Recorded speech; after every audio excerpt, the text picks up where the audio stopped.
desde una princesa llegada de Austria hasta sus más controversiales modas. Entre épocas con Venecia les presenta la historia de María Antonieta, una de las reinas más famosas de toda la historia. Antes de comenzar, les agradecería que suscribieran al canal, me ayudaría muchísimo. Continuemos. Pero en contexto, ¿quién fue María Antonieta? Como una pequeña introducción en sí, María Antonieta nace en Viena, Austria, en 1755, el 2 de noviembre. En ese caso, ella para nuestra época era Escorpio. ¿Sus padres quiénes fueron? Fue Francisco y María Teresa. Ellos eran reyes del Sacro Imperio Romano Germánico, de Austria, técnicamente. María Antonieta crece como toda princesa, imagínense.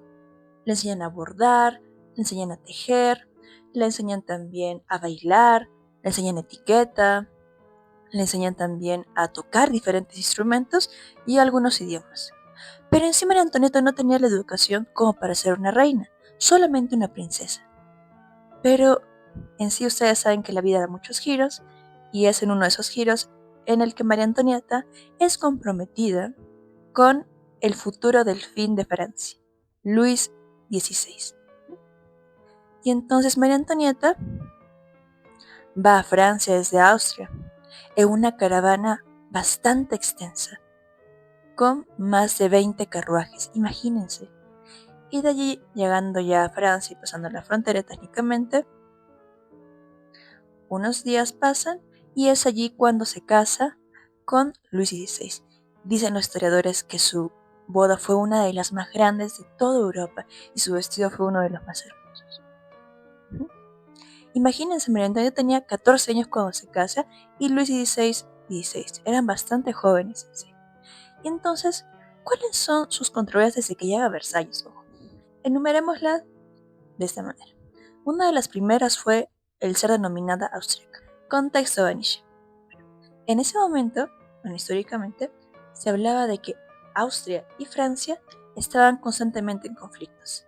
Y es por eso que para apaciguar todo ello, los reyes deciden casar a sus hijos juntos para hacer como las paces. Pero en sí cuando llega a Francia María Antonieta, ve que una corte no le agradaba a ella por ser solamente austríaca. Yo creo que eso ya no pasa en nuestros días, supongo. Y entonces es de ahí una de las primeras controversias, que se denominara como una manera despectiva el hecho de ser austríaca. Triste realmente para una joven de tan corta edad. La segunda de sus mayores controversias, el hecho de no saber vestirse a la altura de Francia. Estamos hablando de que en Francia era la capital de la moda en toda Europa. Entonces ella venía de una de las cortes un poco más modestas, un poco más sobrias, pero no esa corte afrancesada que es citada en Versalles, ¿no?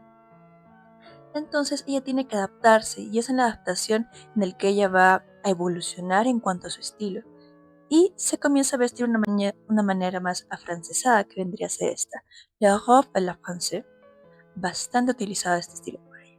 Y acá tenemos algunos ejemplos de cómo se pudo haber vestido, con las telas más finas, los zapatos más caros y demás. Inclusive ella tenía una ministra de la moda, que era bastante excéntrica en cuanto a los vestidos, las pelucas, que vamos a ver a continuación que María Antonieta llegó a aportar. De verdad, era el ícono de la moda en ese entonces. Y de allí pasamos a las controversias en cuanto a uno de sus vestidos más famosos. Acá les muestro el vestido. Ustedes me dirán, Vanisha, pero eso no es controversial. Ese vestido bastante modesto, sobrio. Claro, para nuestra vista no es tan extravagante ni demás. Pero para ese momento, ¿cuál era el contexto histórico? Una de las más famosas pintoras de Francia retrata a María Antonieta con ese vestido. Pero en sí el pueblo y los nobles lo toman a mal. Pero ustedes me dirán, ¿y por qué? Porque para eso entonces una reina no se podía vestir de esa manera. Generalmente las que se vestían con chemise eran las mujeres que vivían en pequeñas comunidades, pequeños pueblos, y no eran de la nobleza y tampoco de la familia real. Y es por eso que fue duramente criticada por hacer como burla. Pero en su pensamiento, en sí ella no estaba haciendo ninguna burla, sino estaba queriendo tener un estilo más sobrio, un estilo más soft al momento de vestirse. Y es así que tuvieron que cambiarle el vestido y tenemos el cuadro acá. Bastante curioso, déjenme decirles. Y tenemos otras controversias más grandes. ¿Cuál sería? La del famoso collar de diamantes. Esto ya pasa casi al final de su reinado, al igual que el vestido. ¿Qué pasa con el collar de diamantes? Este collar de diamantes no pertenecía a María Antonieta, ojo, como algunas personas dicen, sino fue hecho para Madame du Barry, la lover, el love affair de Luis XV, el abuelo de Luis XVI. Pero él nunca le llegó a concretar el pago al joyero porque trascendió esta vez, y entonces nunca le llegó a hacer. ¿Y qué recae en María Antonieta toda esta historia si es de Luis XV? Debido a que el joyero fue estafado, porque Madame Valois y otras personas se enteraron de esa historia del collar. Entonces decidieron sacar mucho dinero, porque imagínense cuánto costaría la fecha de ese collar. Ojo, adivinen, les dejo 3 segundos. 1, 2, 3. ¿Adivinaron? Costaba entre 25 millones de dólares actuales hasta 80 millones de dólares. Era excesivamente costoso, inclusive para la época. Eso hay que tener bastante en cuenta. ¿Y qué pasa con el collar? Pues Madame Valois y las otras personas que estaban en toda esa estafa llegaron a engañarlo y llegaron a mandarle cartas que le había escrito a María Antonieta, la reina para este momento, porque en esta época se convierte en la reina, al igual que su esposo. Y entonces el joyero todo fascinado, ya, estoy cerca de entrar a la joya, también interfiere en todo esto un cardenal, que era bastante fan de María Antonieta, pero María Antonieta no quería saber nada de él, porque en la corte, tanto austríaca como francesa, no les caía nada bien, porque era muy ostentoso, porque era muy soberbio, muy creído, no les caía nada bien. Y entonces el cardenal también es engañado por Madame Valois y por las otras personas, y él es el que dice, no, sí, María Antonieta lo va a tener este collar, no se preocupe, joyero y todo ese rollo. El joyero va, lo entrega a la amiga de María Antonieta, que se hizo pasar Madame Valois, que pertenecía a su familia al antiguo reino de Francia. ¿No? Para distraerse por otro momento. Y entonces, ¿qué pasa con el collar? Ya desaparece Madame Valois, chao, chao, au revoir, olvídense, todo eso y las otras personas que habían sido implicadas. Y María Antonieta hace todo un revuelo, cómo es posible que el joyero me diga que le debo, que el cardenal me diga que esto ha pasado, que yo gasto en cosas así, ¿no? Porque ella no quería para nada el collar, no lo quería, eso hay que tenerlo bastante en cuenta. Entonces hacen todo un juicio, al final Valois es llevada a estos lugares, de ahí una persona se escapa con todos los 2.900 quilates del diamante, de los diamantes, mejor dicho, y las otras personas ya son perdonadas, digámosle así.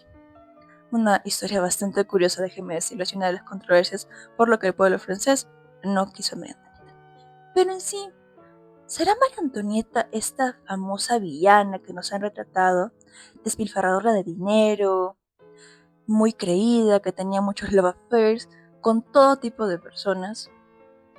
¿Es esa? ¿O es una persona que quería una vida más sobria, más modesta? En sí la verdad se encuentra en el medio, pienso yo, y también por lo que estoy investigando. María Antonieta en sí le toca uno de los momentos más difíciles para Francia. Ojito al dato histórico. En ese entonces, Francia estaba atravesando por crisis económicas muy fuertes, debido a antiguos conflictos que tenía con los países. Y estos problemas económicos lo arrastraba Francia desde Luis XIV, imagínense, desde 1600, bueno, mitades de 1600. Bastante fuerte la cosa. De ahí la inflación, otros conflictos en Europa. Entonces le tocó un momento muy difícil. Muchas personas le echaron la culpa a ella de que se había fregado a Francia, digamos, de esta manera. O que ella despilfarraba. Porque en sí no era solamente ella la que despilfarraba, porque ya al final de su reinado no gastaba tanto. En sí no fue una de las reinas que gastó demasiado, sino para el final ya comenzó a no gastar tanto porque está entrada de la economía del país, pero lamentablemente todos sabemos qué pasó. Y entonces ese fue el contexto de María Antonieta. Y para 2793 es que ella visita a sus cortos años Madame Guyon, pero antes la visita Luis XVI. Realmente pienso que María Antonieta No es una villana ni tampoco persona modesta. Definitivamente no. Estaba en Versalles, entonces tenía que demostrar que era la princesa y de ahí la reina. Pero también el momento histórico que le tocó fue muy difícil de afrontar. Y eran bastante jóvenes cuando entraron a gobernar. Y entonces yo pienso que podemos rescatar la historia de María Antonieta, una joven que entra a reinar habiendo tenido una vida de princesa y no habiendo sido instruida para ser así como una reina. Porque en sí para el final de su vida ella tuvo que cargar con problemas de anteriores monarcas que le habían dejado a esta joven pareja, tanto María Antonieta como Luis XVI, al igual que un descontento general del pueblo, porque ellos veían todo el despilfarro que hacían en general y a quien culpaban a las cabezas, que era María Antonieta y Luis XVI. Y entonces es así que estalla para 1789 la famosa Revolución Francesa, uno de los acontecimientos más importantes de toda la historia. El pueblo se alza contra la monarquía porque ve ciertas cosas que no están para nada bien, despilfarro y todo lo demás. Entonces, en manera de conclusión, yo pienso que María Antonieta le tocó un momento bastante difícil en la historia. No era la reina más despilfarradora de dinero, ni tampoco la que no se despilfarraba nada y era muy modesta. Si no estaba a la mitad. Y fue muy joven cuando entró a gobernar. Entonces, de repente, le faltaron muchas cosas para aprender, mejores mentores quizás, una mejor guía. Cuando ella era reina y princesa, muchas personas que no tenían tan buenas intenciones querían solamente el poder que ya les podía dar, el dinero también, ¿no? Cosas que pasan a veces en la historia, bastante particulares, déjenme decir. Y agradecer a todos los que han estado escribiendo en los anteriores comentarios y también escríbanme acá cómo les pareció este video, si sabían algunas de las controversias, tanto como la del vestido, la del collar o otras más que no he mencionado. Muchas gracias a todos, más bien, y nos vemos en el siguiente video. Hasta luego, cuídense bastante. Chao.